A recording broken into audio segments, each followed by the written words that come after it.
Hey, hello. Balik lagi di channel Spoiler Moon dan kita akan lanjutkan lagi kisah hidup Fang Yuan. Di part sebelumnya, klan Fang mulai meminta bantuan pada Fang Yuan. Dan mungkin klan Fang tidak tahu bahwa apa yang mereka lakukan itu sudah seperti memasukkan serigala ke dalam rumah. Dan gongnya adalah di part kali ini. Jadi, langsung aja kita sambung kisah hidup Fang Yuan di part 392. Waktu pun berlalu, kini di dunia 5 wilayah tampak tenang di permukaan, tetapi arus bawah sangat bergejolak. Sementara itu aliran waktu di dalam apertur abadi berdaulat berjalan jauh lebih cepat. Perubahan terjadi hampir setiap hari. Seluruh apertur abadi berdaulat berkembang satu tahap lagi. Semua itu karena efek 1 juta tanda dao jalur Qi yang diperoleh dari gua surga Laut Qi, di mana itu mempengaruhi setiap sudut dari apertur abadi berdaulat. Mini 9 surga kini dipenuhi kabut warna-warni. Kabut kuning di mini surga kuning, kabut putih di mini surga putih, dan seterusnya. Sebagian besar kabut itu mengembun menjadi awan secara alami. Bahkan Fang Yuan tidak melakukan intervensi dan dia bisa dikatakan menghemat sejumlah besar sumber daya. Fang Yuan menyimpulkan segalanya dengan jelas bahwa semua itu adalah pengaruh dari tanda dao yang mempengaruhi pertumbuhan dari apertur abadi. Dengan tambahan 1 juta tanda dao, berbagai perubahan menguntungkan muncul secara alami. Namun, tetap ada resiko. Dia harus terus memantau dan juga menyesuaikan agar ekologi lama tidak rusak. Di mini 5 wilayah, aliran Qi terus bermunculan. Kabut menyelimuti pegunungan khas mini perbatasan selatan. Udara dingin menyebar di mini dataran utara. Gelombang panas naik di mini gurun barat, serta pusaran Qi muncul di mini benua tengah. Tentu perubahan terbesar terjadi pada 2 Qi dasar, yaitu Qi surga dan Qi bumi. Qi bumi terkumpul dalam jumlah yang luar biasa di kedalaman tanah, sementara Qi surga tersebar luas di langit. Seiring meningkatnya Qi surga, kabut dan awan akan bertambah hingga akhirnya membentuk dinding Qi yang berkembang menjadi dinding Qi angin surgawi. Sementara Qi bumi memiliki 2 jalur perkembangan. 1. Membiarkannya mengembun menjadi massa besar yang menciptakan Qi gua bumi, di mana memiliki potensi untuk menghasilkan badai pasir Qi bumi yang berbahaya tetapi kaya akan material abadi jalur bumi. Atau perkembangan kedua yang dapat dilakukan dengan cara mengalirkannya melalui terowongan, sehingga Qi itu tersebar merata, meningkatkan kesuburan tanah, dan pada akhirnya nanti akan membentuk parit bumi. Keduanya punya kekurangan dan kelebihan masing-masing. Tapi bagi Fang Yuan, pilihannya sangat jelas. Tidak perlu banyak pertimbangan, dia memilih jalur yang kedua, yaitu distribusi dan stabilitas jangka panjang. Dia tidak kekurangan material abadi dari jalur bumi. Menggali terowongan dan membentuk urat bumi saat ini akan meningkatkan seluruh apertur abadi berdaulat. Jadi, prospek perkembangannya juga akan meluas secara drastis. Fang Yuan menyerahkan seluruh urusan pembangunan apertur abadinya kepada para bawahannya.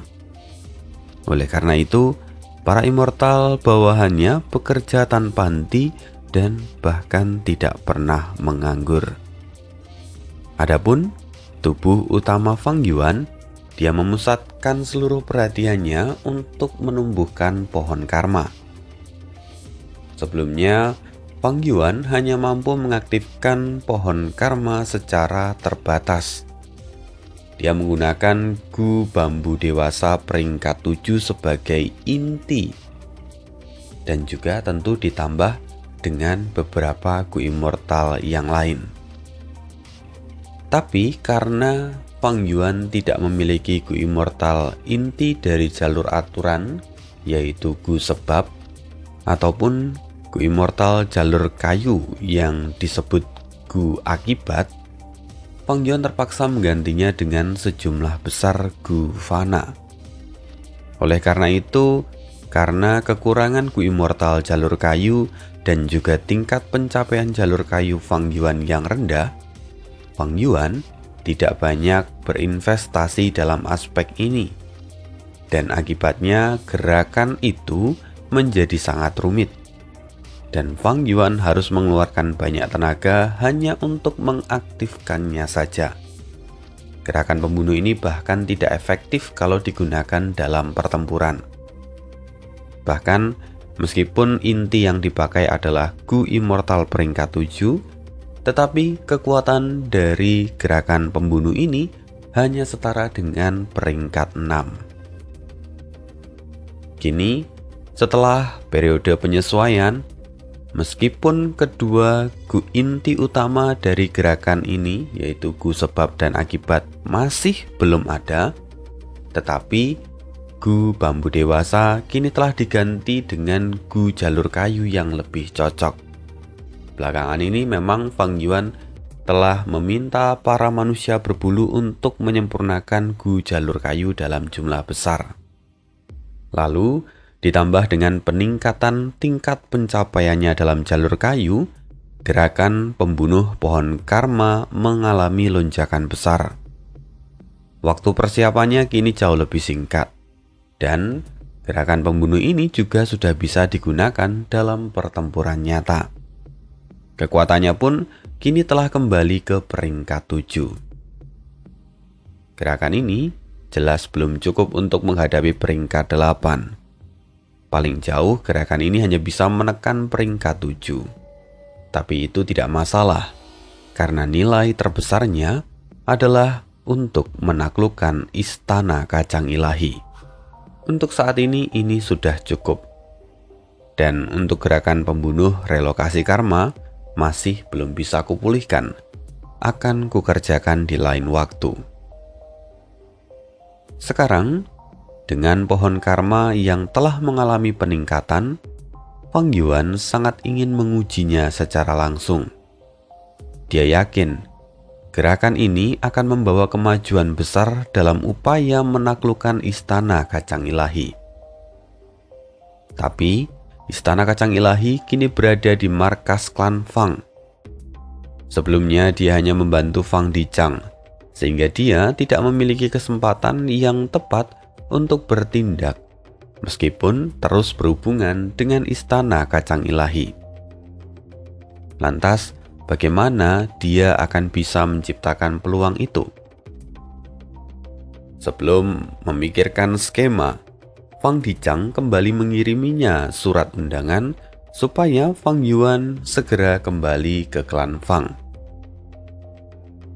Selama Fang Yuan sebelumnya menjelajahi alam mimpi jalur kayu, klan Fang sebenarnya telah berkali-kali mendesaknya agar kembali. Tapi kali ini berbeda, karena yang mengiriminya surat adalah Fang Dicang secara pribadi. Dalam surat itu, Fang Dicang juga menyatakan bahwa dia telah menemukan metode untuk memperbaiki istana kacang ilahi. Dengan cara itu, mereka diyakini mampu menaklukkan istana kacang ilahi. Tentu hal ini membangkitkan rasa ingin tahu dari Fang Yuan. Lalu Fang Yuan kembali menyamar sebagai Suan Bujin dan pergi menuju klan Fang. Setelah tiba, Fang Dicang langsung menjelaskan rencananya secara rinci kepada Fang Yuan. Fang Yuan pun memikirkan rencana ini dalam-dalam. Sebagai Grandmaster dari jalur kebijaksanaan, Fang Dicang memang menemukan metode yang layak. Dia berencana menggunakan rumah Gu untuk menghancurkan rumah Gu. Lebih jelasnya, rencana Fang Dicang adalah membangun rumah Gu sementara di dalam istana kacang ilahi. Rumah Gu itu akan digunakan untuk menyelidiki mekanisme internal, lalu kemudian akan diledakkan. Ledakan itu akan merusak pertahanan bagian dalam dari istana kacang ilahi. Klan Fang memang tidak mampu mencapai terobosan jalur kayu dalam waktu singkat. Tetapi Fang Dicang sepenuhnya memanfaatkan keunggulan mereka untuk menangani istana kacang ilahi. Walaupun tentu metode ini memiliki kekurangan, Wang Yuan pun sempat bertanya, ledakan besar dari rumahku itu mungkin bisa merusak istana. Fang Dicang tersenyum pahit dan menjawab, tidak ada pilihan. Situasi klan Fang kini semakin memburuk. Selama kita berhasil memperbaikinya dan merahasiakan kerusakannya, siapa yang bisa memastikan kebenarannya? Fang Yuan mengerutkan kening. Dia memaparkan kesulitan teknis, mulai dari pembangunan hingga kebutuhan Gu Immortal jalur kebijaksanaan yang harus mengendalikan rumah Gu itu. Bahkan, mereka harus tetap di sana sampai saat ledakan terjadi. Bukankah itu berarti orang yang ada di dalamnya akan berada dalam bahaya yang besar? Tatapan Fang Yuan tertuju pada Fang Dicang. Jelas dari semua orang yang ada, kandidatnya adalah mereka berdua. Fang Yuan langsung memahami alasan kenapa klan Fang mendesaknya agar segera kembali. Namun, meski begitu, Fang Yuan sama sekali tidak berniat melakukan pengorbanan yang berbahaya. Fang Dicang tersenyum. Dia menjanjikan kerjasama dan imbalan kontribusi. Mendengar semua yang ditawarkan, Fang Yuan akhirnya setuju dengan syarat bahwa dia harus terlibat penuh dalam proses pembangunan rumah Gu itu. Fang Dicang sempat ragu, lalu dia mengangguk. Proses pembangunan di dalam istana sangat sulit. Berkali-kali konstruksi runtuh. Kerugian klan Fang menjadi semakin besar. Tetapi fondasi mereka cukup kuat untuk terus mencoba. Dengan bantuan Fang Yuan yang juga sesekali memberikan masukan kunci, rumah Gu itu akhirnya berhasil dibangun. Keduanya lalu masuk ke dalam bangunan yang bentuknya seperti tenda itu. Mereka mulai menyelidiki mekanisme internal dari istana kacang ilahi. Dari sana mereka sadar kemajuan mereka kini menjadi sangat cepat. Tak lama kemudian, Fang Dicang berkata, saatnya melakukan langkah terakhir. Saudara Xuan, apakah kamu sudah siap? Tentu saja, kata Fang Yuan. Dan begitu rumah Gu itu diaktifkan, rantai tiba-tiba melesat dan mengikat Fang Yuan dengan erat. Wajah Fang Yuan memucat. Saudaraku, apa yang kau lakukan? Fang Dicang menatapnya dalam-dalam. Klan Fang tidak akan melupakan pengorbananmu hari ini, saudara Xuan. Jasamu akan selalu dikenang oleh para generasi penerus kami. Mendengar itu, Fang Yuan langsung memahami segala skema yang ada. Jadi, target yang kau hancurkan adalah aku, bukan rumahku ini. Fang Dicang menjawab, rumahku ini akan tetap meledak. Namun, kekuatannya terbatas. Dengan mengorbankan immortal jalur kebijaksanaan sepertimu, maka itu akan menjadi terobosan instan. Ledakan itu kemudian akan cukup untuk menaklukkan istana kacang ilahi. Setelah itu, Fang Dichang membungkuk dalam-dalam. Dia berkata dengan tulus, "Maafkan aku, Saudara Xuan. Aku tidak punya pilihan lain. Tidak ada jalan yang bisa kuambil. Semua ini demi masa depan klan Fang. Jadi, tolong terimalah kematian ini." Fang Yuan panik dan memaki dengan keras. Sementara ekspresi Fang Dichang membeku. "Saudara Xuan, kamu mati demi tujuan yang benar.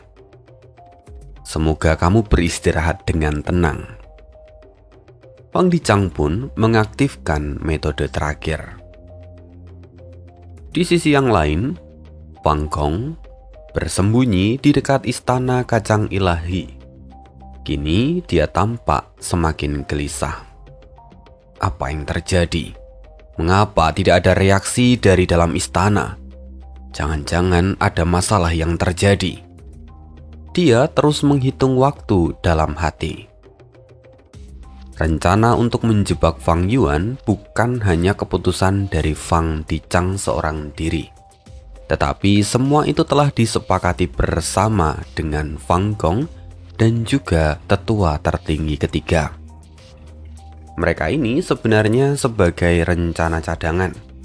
Kalau misalnya Xuan Bujin mencurigai sesuatu dan kemudian melarikan diri, maka Fang Gong akan ada di sana untuk mencegah Xuan Bujin alias Fang Yuan melarikan diri.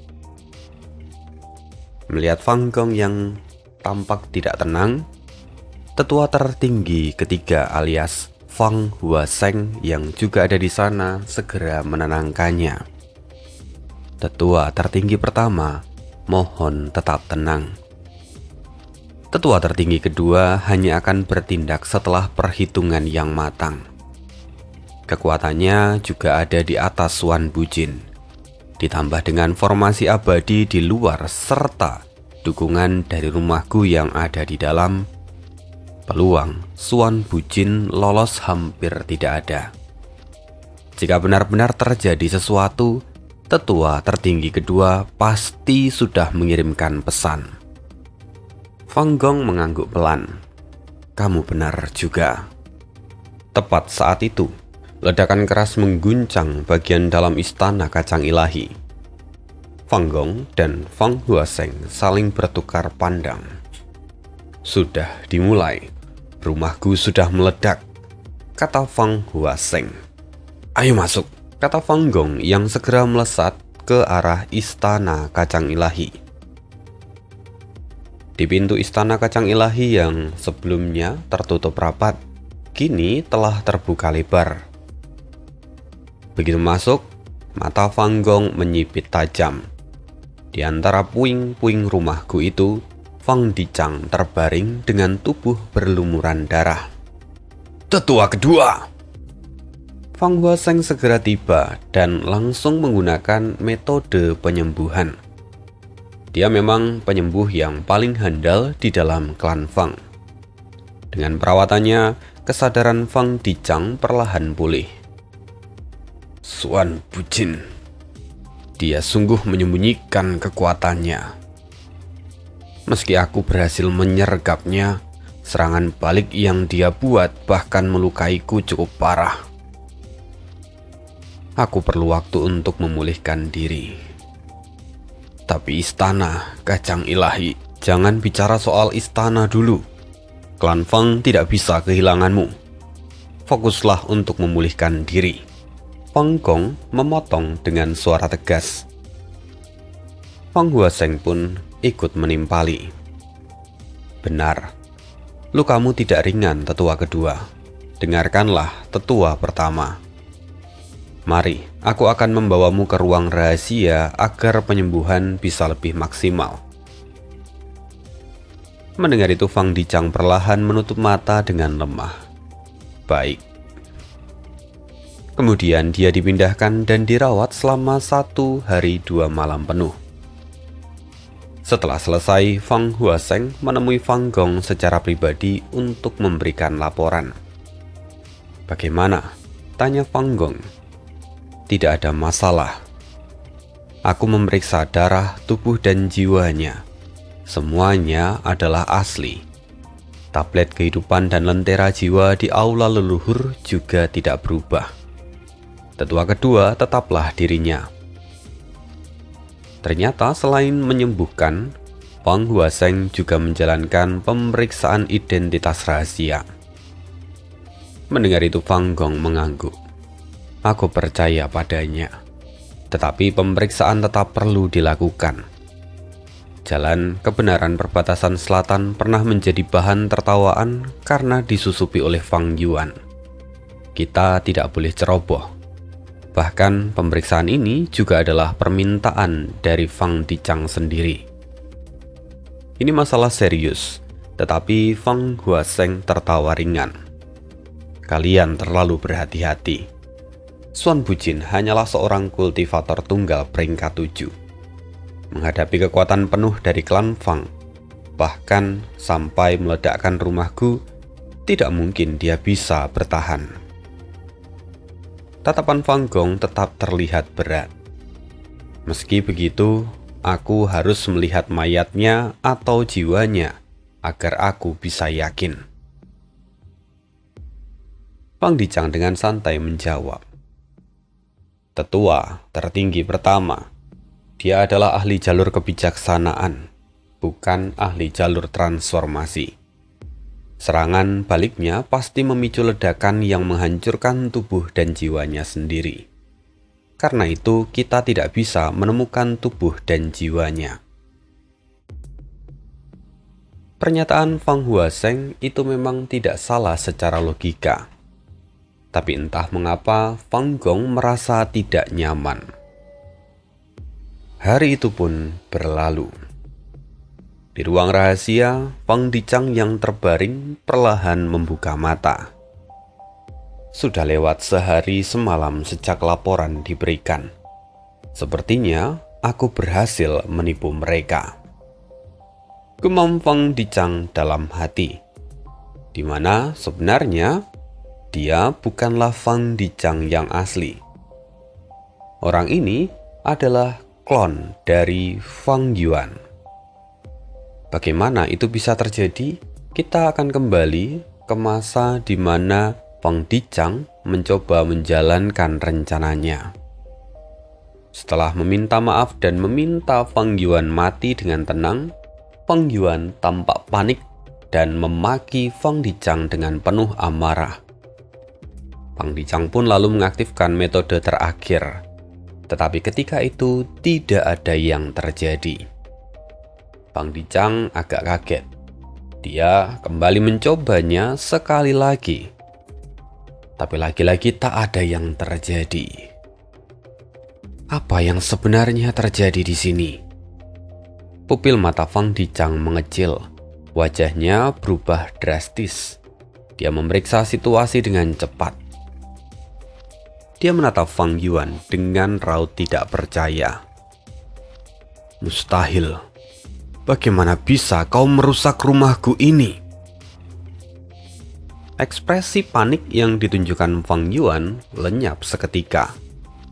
Senyum sinis perlahan terangkat di sudut bibirnya. Ho, jadi kau menyadarinya? Mustahil. Bagaimana mungkin? Aku mengawasi seluruh prosesnya sendiri. Kamu hanya memberikan sedikit saran. Suara Fang Dichang bergetar. Tubuhnya mendadak terasa dingin. Tunggu. Jangan-jangan. Fang Yuan bertepuk tangan. Kini ikatan yang sebelumnya membelenggu tubuhnya telah terlepas.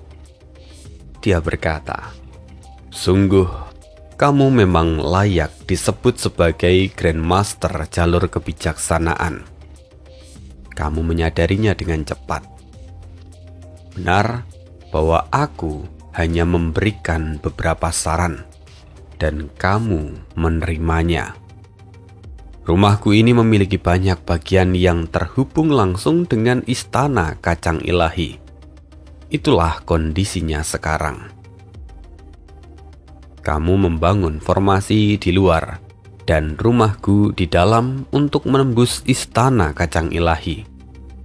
Tetapi dari sudut pandang lain, istana kacang ilahi juga menembus formasi dan rumah Gu ini di saat yang sama. Kebetulan aku punya cara untuk mempengaruhi istana kacang ilahi. Istana kacang ilahi ibarat peti harta karun yang terkunci rapat. Formasi klan Fang dan juga rumah Gu itu bisa diibaratkan seperti linggis, yang mana linggis itu dipaksa masuk ke dalam celah di antara peti harta karun. Linggis memang bisa digunakan untuk membuka peti secara paksa, tetapi pada saat yang sama, peti juga bisa menggigit balik linggis itu. Dan yang dilakukan Fang Yuan saat ini hanyalah membuat istana kacang ilahi menggigit linggis itu dengan erat. Akibatnya, metode Fang Dicang tidak menghasilkan apapun. Tatapan Fang Dicang menjadi tajam. Siapa kau sebenarnya? Untuk melakukan ini, kau harus memiliki pencapaian jalur formasi yang sangat tinggi, sekaligus metode untuk mempengaruhi istana kacang ilahi. Fang Yuan tersenyum tipis. Dia memang adalah Grandmaster jalur kebijaksanaan, sekaligus jalur formasi. Saat Fang Dicang membangun semua ini, rencananya sudah terbaca oleh Fang Yuan sejak awal. Ketika itu Fang Yuan tidak marah, dia justru memanfaatkan celah ini dengan baik. Gerakan pembunuh abadi pohon karma kini muncul. Asap hijau mengepul di atas bahu Fang Yuan, lalu kemudian memadat menjadi pohon ilahi besar yang rimbun. Cabang-cabangnya dipenuhi dedaunan hijau pekat, dan beberapa buah terlihat menggantung di antara dahannya. Kini istana kacang ilahi pun bergetar hebat. Mata Fang Dicang melebar, marah sekaligus terkejut. Jadi kau berpihak pada pengadilan surgawi? Bajingan hina! Fang Dicang pernah melawan Chen Yi, sehingga dia langsung mengenali gerakan ini. Dalam benaknya hanya ada satu kesimpulan, bahwa pengadilan surgawi mengirim Suan Bujin untuk merebut istana kacang ilahi. Keringat dingin mulai muncul di dahinya. Jika itu benar, berarti kemungkinan besar para immortal peringkat 8 sudah bersembunyi di luar markas klan Fang. Fang Yuan sama sekali tidak berniat menjelaskan kesalahpahaman itu. Dia hanya fokus pada mengendalikan pohon karma. Untuk pertama kalinya, dia menggunakan gerakan ini secara terbuka. Dan dia langsung merasakan respon dari istana kacang ilahi. Kini, perlawanan istana kacang ilahi semakin melemah. Bahkan, istana kacang ilahi perlahan mulai menerima aura dari penguasa yang baru. Tak lama Fang Dicang tak mampu bergerak. Rumah Gu sementara yang seharusnya memenjarakan Fang Yuan, kini justru berbalik menahannya. Dan penindasan itu juga diperkuat oleh istana kacang ilahi. Bagus, sangat bagus. Suan Bujin, kuakui aku kalah. Bunuh saja aku, kata Fang Dicang tanpa rasa takut. Keberaniannya di ambang kematian justru terlihat begitu jelas. Namun Fang Yuan tersenyum dingin dan dia berkata, "Kau ingin kematianmu untuk memicu perubahan pada tablet kehidupan agar Fang Gong tahu apa yang terjadi di sini. Mentalitasmu memang patut dihormati, tetapi aku tidak akan memberimu kesempatan seperti itu. Aku akan mengekstrak jiwamu lalu menggunakan jiwa terbelahku untuk mengambil alih tubuhmu.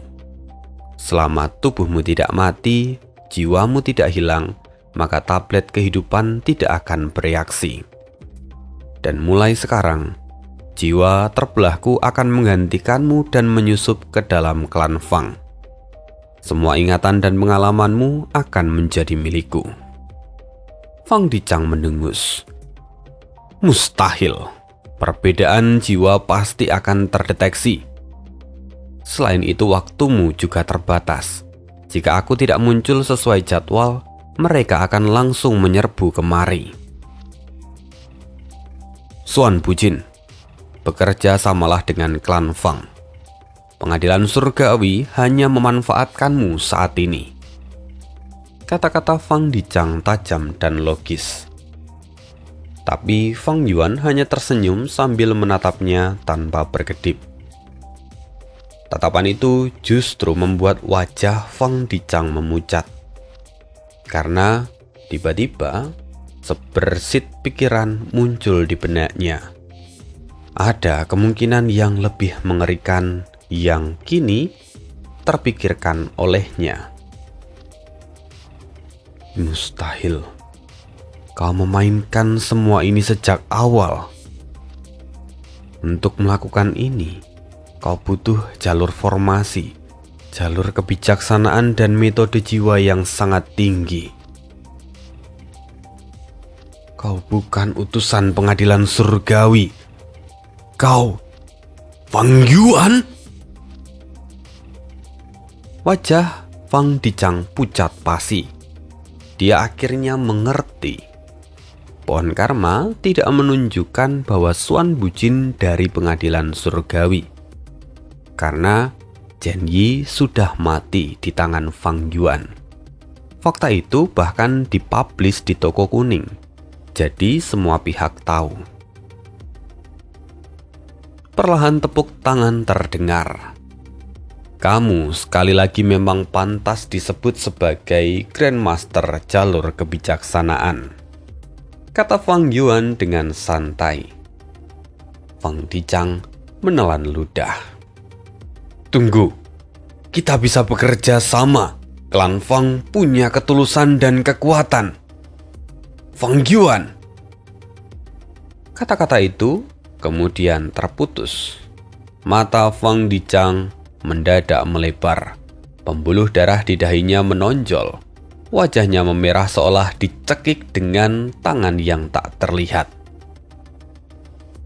Sambil bicara, Fang Yuan terus memperkuat pengaruhnya atas istana kacang ilahi hingga akhirnya mencapai titik perubahan yang kualitatif.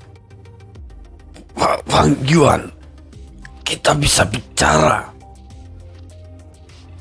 Fang Yuan menggelengkan kepala dan tersenyum tipis. Sayang sekali. Seorang Grandmaster dari jalur kebijaksanaan sepertimu tidak seharusnya mati di tempat seperti ini. Tetapi kau tahu terlalu banyak. Jadi, kau harus mati. Pada detik berikutnya, mata Fang Dicang terbalik. Busa keluar dari mulutnya dan tubuhnya kejang beberapa kali sampai akhirnya dia tidak lagi bergerak. Fang Dicang mati. Dan tentu setelah itu kalian bisa menebak apa yang terjadi. Fang Yuan mengambil jiwa Fang Dicang, lalu menempatkan jiwa terbelah miliknya ke dalam tubuh Fang Dicang dan meledakkan rumahku yang ada di dalam istana kacang ilahi. Itulah yang terjadi, kenapa tubuh dari Fang Dicang itu terluka. Semua itu sejatinya hanyalah sandiwara, karena yang ada di dalam tubuh Fang Dicang saat ini adalah jiwa terbelah Fang Yuan alias klon Fang Yuan. Kita kembali ke masa sekarang. Di markas klan Fang, Fang Dicang berbaring di ranjang. Wajahnya masih terlihat pucat. Luka yang dideritanya juga terlihat belum pulih sepenuhnya. Di samping tempat tidur, berdiri seorang immortal muda peringkat 6. Fang Yun namanya. Dia adalah anak angkat dari Fang Dicang. Dia juga adalah orang yang dulu diselamatkan oleh Fang Yuan. Fang Yun berkata, "Ayah, lukamu sangat parah. Ayah harus benar-benar beristirahat. Tolong katakan apa yang bisa kulakukan untukmu." Fang Yun sama sekali tidak menyadari bahwa sosok yang ada di hadapannya itu bukanlah ayah kandungnya, melainkan klon Fang Yuan. Lalu, klon Fang Yuan alias Fang Dicang, kita sebut saja Fang Dicang ya, biar nggak bingung, terbatuk pelan. Dia lalu melambaikan tangan dan berkata, "Yun Er, tidak perlu melakukan apapun. Kemarilah dan duduklah. Jangan terlalu kaku." Setelah itu, Fang Yun baru terlihat lebih santai. Dia mengangkat bahunya dan kemudian duduk di sisi ranjang. "Ayah, kamu benar-benar membuatku takut. Aku tidak menyangka ayah akan mengambil resiko sebesar ini. Sayang sekali senior Suan Bujin kehilangan nyawanya." Ekspresi sedih tampak jelas di wajah Fang Yun. Fang Yun pernah diselamatkan oleh Fang Yuan, dan sejak hari itu Fang Yun menaruh rasa hormat yang mendalam padanya. Dalam rencana menyingkirkan Suan Bujin pun, Fang Dicang sengaja tidak memberitahu Fang Yun. Hanya Fang Gong dan Fang Huaseng yang mengetahui keseluruhan dari rencana ini. Ini memang rencana yang kejam, dan rencana seperti ini tidak boleh diketahui oleh banyak orang, terutama Fang Yun. Suan Bujin alias Fang Yuan punya hubungan yang dekat dengan Fang Yun. Sebagai ahli jalur kebijaksanaan, dia bisa dengan mudah menggali rahasia kalau Fang Yun mengetahui kebenarannya. Dan sebagai seorang Grandmaster jalur kebijaksanaan, Fang Dicang sudah memperhitungkan setiap detail yang ada. Jika lawannya adalah immortal biasa, rencananya mungkin benar-benar berhasil. Bahkan, Fang Yuan sendiri bisa terjebak seandainya firasatnya tidak mendorong dia untuk melakukan peningkatan pada pohon karma. Fang Dicang sendiri sebenarnya sudah melebih-lebihkan kemampuan Suan Bujin. Namun, saat mengetahui identitas aslinya, dia langsung sadar dia telah sangat meremehkan Fang Yuan. Bukan hanya dia, bahkan Peri Ziwei dan pengadilan surgawi pun melakukan kesalahan yang sama. Seluruh dunia immortal di 5 wilayah mengira bahwa Fang Yuan masih adalah seorang peringkat 7. Padahal, dia sudah naik ke peringkat 8 untuk waktu yang sangat lama. Fang Dicang pernah mengira bahwa Suan Bujin hanyalah buaya. Dia tidak pernah membayangkan bahwa di balik kulit itu tersembunyi naga yang buas. Akibatnya, dia kalah telak. "Yun Er, kemarilah, berikan tanganmu," kata Fang Dicang. Fang Yun tertegun, tetapi tetap menurut. Dia mengulurkan tangannya. Fang Dicang meletakkan 3 gu immortal di telapak tangan itu. "Ayah, apa ini?" "Ayah ingin mewariskan warisan jalur kebijaksanaan kepadamu." Fang Yun terdiam sejenak. Lalu dengan ragu dia berkata, "Tapi ayah, aku mengembangkan jalur awan, bukan jalur kebijaksanaan. Bukankah dulu ayah juga yang menyetujuinya?" Fang Dicang mengangguk. "Memang benar, sifatmu bebas dan tidak suka memiliki beban. Karena itu jalur awan cocok denganmu. Tetapi jalur awan tetaplah jalur yang kecil, tidak akan bisa menandingi jalur kebijaksanaan." Kejadian ini membuat ayah banyak merenung. Kematian Suan Bujin adalah pengingat paling keras. klan Fang membutuhkan penerus jalur kebijaksanaan. Jika nanti sesuatu terjadi padaku, harus ada yang menggantikanku. Ayah, jangan bicara seperti itu. Fang Yun menyela. Nak, hidup penuh ketidakpastian. Apapun bisa terjadi. Lihatlah aku sekarang, terbaring dengan luka parah, sesuatu yang bahkan tak pernah kubayangkan. Kau juga tahu situasi klan kita, bukan? Ayah juga harus mempersiapkan masa depan dari klan ini. Fang Yun mengangguk. Wajahnya kini tampak serius. Ayah benar. Aku akan beralih ke jalur kebijaksanaan kalau begitu. Fang Dicang tersenyum. Kau adalah anakku. Aku tahu kau tidak cocok dengan jalur kebijaksanaan. Dan jalur awan memang tetap yang paling sesuai untukmu. Ayah memikirkan klan ini, tetapi juga tidak akan mengorbankanmu. Fang Dicang menunjuk salah satu gu di tangan Fang Yun. Untuk sekarang, kau hanya perlu menyimpan warisan itu. Jika suatu hari situasi memaksa pengorbanan, pertimbangkanlah untuk mengganti jalurmu menjadi jalur kebijaksanaan. Jika ayah benar-benar tiada nanti, dan kau tidak bisa mengganti jalur kultivasimu, maka pilihlah pewaris yang layak untuk meneruskan jalur itu. Apakah kamu mengerti? Fang Yun mengangguk. Pengaturan ayah sungguh bijaksana. Aku mengerti. Kalau memang kamu sudah mengerti, maka sekarang pergilah anak nakal. Ayah ingin istirahat. Pelajarilah dulu 3 gu jalur kebijaksanaan itu. Salah satunya berisi warisan pikiran dari Suan Bujin. Walau dia telah gugur, warisannya tetap harus diteruskan. Baik ayah. Fang Yun segera pergi. Dia menutup pintu dengan lembut. Kini hanya klon Fang Yuan yang tersisa di dalam ruang sunyi itu. Dia memejamkan mata, tenggelam dalam permenungan dengan wajah yang lelah. Tubuh ini milik Fang Dicang. Garis darahnya sempurna tanpa cacat.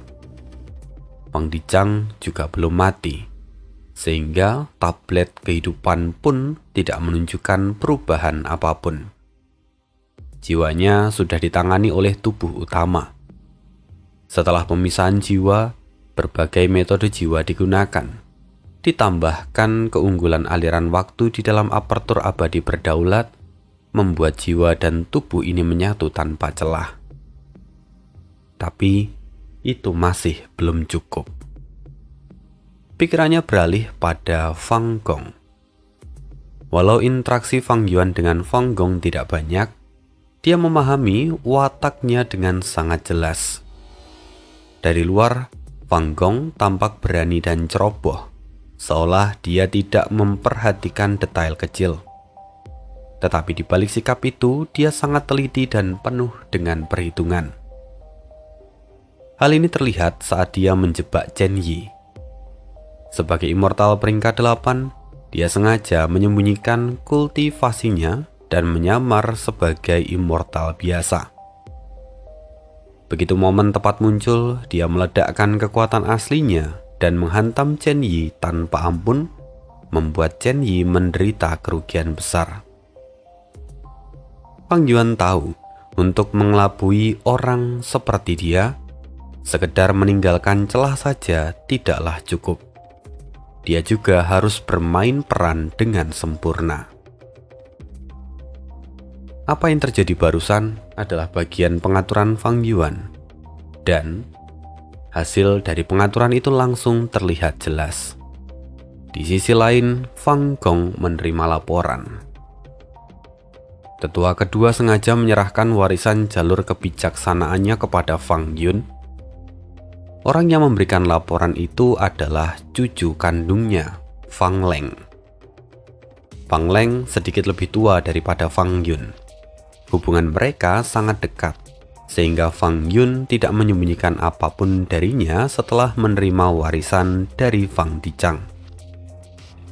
Tapi Fang Leng jauh lebih tajam. Oleh karenanya, malam itu juga dia langsung melaporkan masalah ini kepada Fang Gong. Fang Gong tampak mengerutkan kening, tetapi tidak langsung bicara. Dia kini bisa memahami maksud dari Fang Dicang.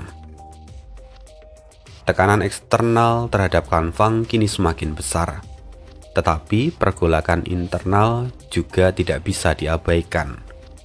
Selama ada manusia, konflik tak akan terhindarkan. Sumber daya selalu terbatas, dan siapa yang memakainya sekarang ataupun siapa yang memakainya nanti, tentu itu akan memicu persaingan. Dan hal itu ada secara alami dan tidak mungkin dihilangkan.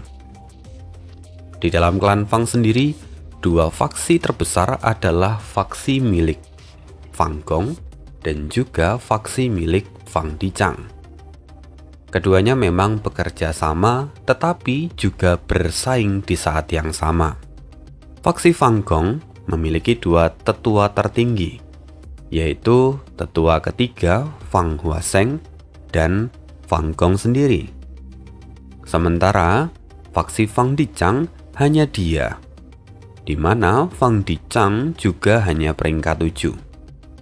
Karena itu otoritas tertinggi dari klan Fang berada di tangan faksi Fang Gong. Lalu warisan jalur kebijaksanaan Fang Dicang sebenarnya adalah fondasi utama dari faksi kedua. Fang Gong mengerutkan kening karena sebelumnya dia sempat mempertimbangkan untuk mengambil kesempatan ini dan merebut warisan itu. Bagaimanapun, Fang Dicang hampir kehilangan nyawa. Jika warisannya tetap berada di tangan Fang Dicang dan terjadi sesuatu, maka klan Fang akan menanggung kerugian besar. Dengan alasan kepentingan klan, ada peluang untuk menekan Fang Dicang agar menyerahkan sebagian atau bahkan seluruh warisannya. Sayangnya politik klan itu berbeda dengan sekte. Di dalam klan, garis keturunan adalah inti. Warisan diturunkan melalui hubungan keluarga. Walaupun Fang Yun hanyalah anak angkat, hubungannya dengan Fang Dicang sangatlah erat. Fang Yun dibesarkan sejak kecil oleh Fang Dicang. Dia benar-benar disayangi oleh Fang Dicang. Bahkan dalam pemilihan jalur awan pun, itu atas persetujuan Fang Dicang demi kebahagiaan Fang Yun. Dan menurut tradisi, saat Fang Dicang pensiun, maka posisi tetua tertinggi kedua akan diwariskan kepada Fang Yun. Meskipun klan Fang memiliki banyak immortal, tetapi posisi itu hanya bisa jatuh ke tangan Fang Yun. Kecuali kalau muncul penerus jalur kebijaksanaan yang jauh lebih unggul. Secara nominal, warisan jalur kebijaksanaan Fang Dicang itu adalah milik klan. Tapi kenyataannya, warisan itu dikuasai oleh faksi Fang Dicang dan diwariskan secara turun-temurun. Karena Fang Yun berkultivasi di jalur awan, dia tidak memenuhi syarat untuk mewarisinya. Inilah kelemahan paling jelas dari faksi Fang Dicang. Dan Fang Gong sempat ingin memanfaatkan titik lemah ini. Tetapi dia tidak menyangka bahwa Fang Dicang kini menutup celah itu bahkan sebelum rencana yang ia buat dimulai. Seperti yang diharapkan dari Grandmaster jalur kebijaksanaan, gumam Fang Gong. Kerutan di dahinya kini mengendur, digantikan oleh senyum tipis. Dia melambaikan tangan dan berkata, "Pergilah." Fang Leng pun segera pamit. Di sana tersisa Fang Gong. Dia bergumam, kita kehilangan kesempatan kali ini. Tapi lupakan saja. Bagaimanapun kita semua adalah anggota klan Fang. Selama warisan itu tetap ada di dalam klan, maka semuanya masih menjadi keuntungan bagi klan. Rencana Fang Dicang kini berhasil. Xuan Bujin telah dikorbankan untuk menyempurnakan istana kacang ilahi. Dengan rumahku peringkat 8 itu, kekuatan faksi kedua meningkat drastis dan memberikan tekanan besar padanya. Sebagai tetua tertinggi pertama, dia harus mempertimbangkan segalanya, baik kultivasinya sendiri, pembinaan generasi muda, menghadapi musuh eksternal, memperluas wilayah sekaligus menjaga keseimbangan dari kekuatan internal. Tetua kedua bertindak begitu cepat. Dari sini saja sudah jelas niatnya. Dia memang adalah Fang Dicang, bukan penyamaran dari Xuan Bujin. Akhirnya, jejak keraguan di dalam benak Fang Gong pun lenyap sepenuhnya. Meskipun saat ini Fang Gong berada dalam kondisi yang terdesak, tetapi justru karena itu dia berpikir bahwa sosok Fang Dicang yang ada di klan saat ini adalah Fang Dicang yang asli. Tapi di saat yang sama, justru inilah yang diincar oleh Fang Yuan. Dia memikirkan sampai sejauh ini untuk menjebak Fang Gong, membuat dia berpikir bahwa klon yang ada di dalam klan Fang saat ini adalah Fang Dicang yang asli. Pengaturan Fang Yuan sungguh luar biasa. Secara garis besar, dalam sudut pandang yang jauh, Fang Yuan tidak bisa menyingkirkan klan Fang begitu saja, karena klan Fang adalah salah satu kekuatan yang bisa dia gunakan untuk melawan pengadilan surgawi di masa depan. Kalau Fang Yuan bertindak brutal, menghancurkan klan Fang, maka dia sendirilah yang akan dirugikan, karena kehilangan salah satu kekuatan utama di dalam perang 5 wilayah di masa depan. Tetapi di sisi yang lain, kalau dia tidak melakukan apapun, Fang Dicang rencana sebelumnya adalah mengorbankan dirinya. Kalau Fang Yuan memilih untuk melepaskan diri, maka dia akan kehilangan istana kacang ilahi. Maka itu adalah pilihan yang sulit. Tapi Fang Yuan membuat pengaturan yang cerdik di mana dia tidak memilih kedua opsi itu, tetapi dia membuat opsi yang ketiga, yaitu dengan mengalahkan Fang Dicang, membuat dia tetap berada di dalam klan Fang, walaupun itu yang ada di dalamnya adalah klonnya, tetapi mereka tetaplah satu kesatuan begitu ya. Dan di situ Fang Yuan bisa mengendalikan klan Fang dari dalam, sekaligus juga mendapatkan istana kacang ilahi. Win-win solution dari Fang Yuan. Dia tidak mengurangi kekuatannya secara signifikan. Untuk perang di masa depan, klan Fang tetap ada, dan dia mendapatkan tambahan kekuatan baru, yaitu istana kacang ilahi. Sekian dulu kisah pengaturan Fang Yuan hari ini. Kita jumpa lagi di video berikutnya. Bye.